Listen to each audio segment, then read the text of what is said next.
Well, 99% of all social content gets zero engagement, big fat zero, which is, that's crazy. Yep. We are bad at communicating, which we all know. ChatGPT just exposed to the world that everyone hates to write, which is helping marketers obviously cut through the noise is the task that's always been at hand. Mm.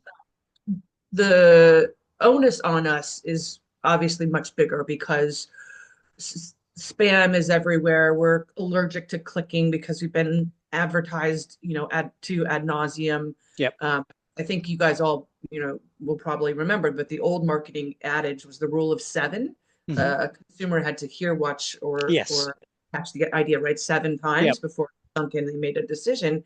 And now that's 24. So Wow. the quantity still has to be there, but you have to be able to vary your message so that people don't feel like they're just getting attacked, right? Hmm. And you have to do it in a way where you are um, creating a trustful environment. So it's not only cutting through the noise, but cutting through the noise in a way that not only makes people do what you want them to do, buy my stuff, Mm. right?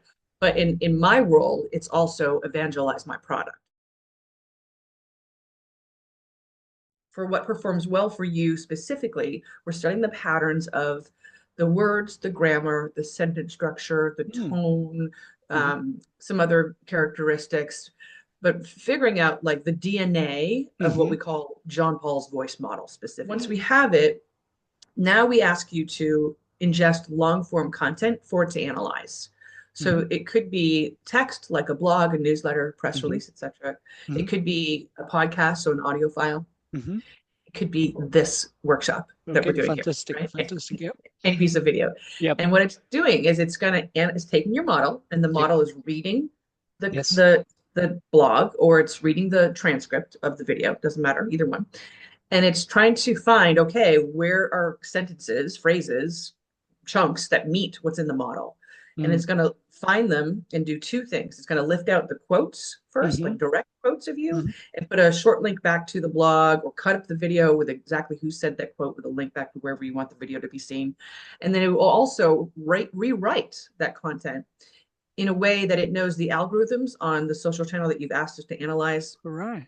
like Mm. best practices of your target Hmm. audience, stuff we Hmm. can see that we know they like, Hmm. best practices of the world. So the generated content comes from those extracts, right? Hmm. So the extracts that it rewrites is the generated content. And you might get, let's see, for a workshop of this size, you might literally get 40 posts, Hmm. and it's pulling out sections, and it's very specifically not summarizing the call, right? It's Mm. looking for sexy, slight non sequiturs, and it's going to ask you to add in, it wants you to add in a little bit of context, but not much, Hmm. because it knows that the sexy non sequitur is the thing that makes people click to want to hear Mm. more. It's a Yep. it's a movie trailer.